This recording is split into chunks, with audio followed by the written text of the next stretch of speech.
Nous sommes une équipe pluridisciplinaire de chercheurs, enseignants-chercheurs, ingénieurs et étudiants provenant de plusieurs laboratoires de physique à travers la France. Donc nous travaillons sur l'imagerie mécanique et thermique de matériaux, en particulier des nanomatériaux. Et moi, ma spécialité, ce sont les nanophiles. Les nanophiles, ce sont des matériaux de longueur micrométrique, mais de section transverse de taille nanométrique, et ils sont environ 1000 fois plus fins que des cheveux humains. Nous sommes donc à l'intersection entre la microscopie, la mécanique et la science des matériaux, avec un point commun, l'échelle nanométrique. Les objets nanométriques sont aujourd'hui observables grâce à la microscopie électronique. Cependant, leurs propriétés physiques, telles que leurs propriétés mécaniques, sont difficilement évaluables parce que les instruments de mesure conventionnels ne sont pas adaptés à l'échelle nanométrique. C'est dans ce contexte que nous développons un outil de mesure à résolution nanométrique dans un microscope électronique à balayage. Donc dans le microscope électronique, on a un faisceau d'électrons qui va balayer la surface de l'échantillon, et en chaque point, un détecteur va collecter l'information issue de l'interaction électron-matière. Donc si on fixe le faisceau d'électrons en extrémité et sur le côté d'un nanophile, le nanophile se met à vibrer. Ce qui fait que quand le faisceau d'électrons est au bout du nanophile, le détecteur va avoir de l'information, et comme le fil vibre, en s'écartant, le détecteur ne verra plus rien. Donc le détecteur aura périodiquement du signal ou pas de signal, et donc on va pouvoir de la sorte enregistrer un spectre de fréquence. En traitant ce spectre, on peut recalculer en fait différentes propriétés physiques du matériau, comme la raideur, la dissipation thermique. Et ces propriétés sont importantes pour savoir si le dispositif pourrait être utilisé dans un milieu, par exemple avec des températures élevées.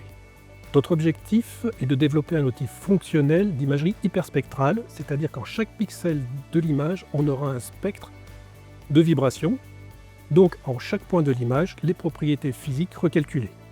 Notre méthodologie est organisée en deux parties. Donc la première, c'est comprendre en fait les paramètres du microscope qui influencent la mesure. Par exemple, pour des études de mécanique, il ne faut pas perturber le fil, alors que si on veut faire des études en fait en thermique, on peut utiliser le faisceau d'électrons pour chauffer le fil. Mais il va falloir optimiser ce faisceau pour ne pas en fait le surchauffer et le détruire. Dans un deuxième temps, nous avons une approche statistique pour extraire les tendances générales et comprendre les biais observés. Actuellement, nous travaillons sur le développement d'un logiciel qui permet de visualiser les propriétés physiques des objets vibrants. En support de la partie expérimentale, on réalise des simulations d'absorption des électrons qui nous permettent de comprendre ce qui se passe à l'intérieur des nanophiles.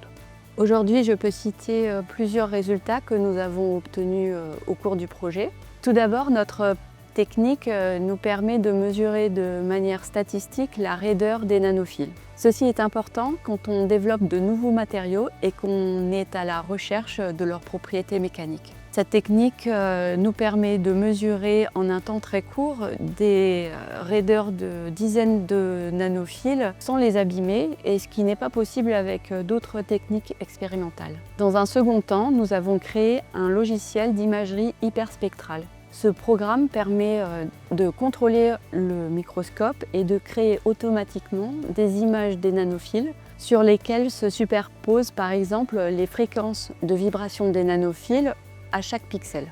Et enfin, grâce à cette technique, nous avons pu déterminer les propriétés thermiques d'un nanophile, et ce en le chauffant légèrement grâce au faisceau électronique, et nous avons ainsi pu déterminer la présence d'un défaut dans le nanophile.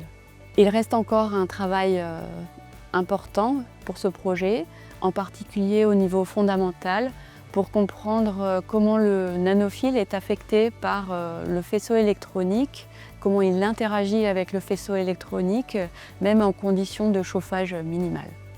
Dans le futur, nous voudrions pousser cette technique pour en apprendre plus sur les propriétés mécaniques des résonateurs de taille nanométrique.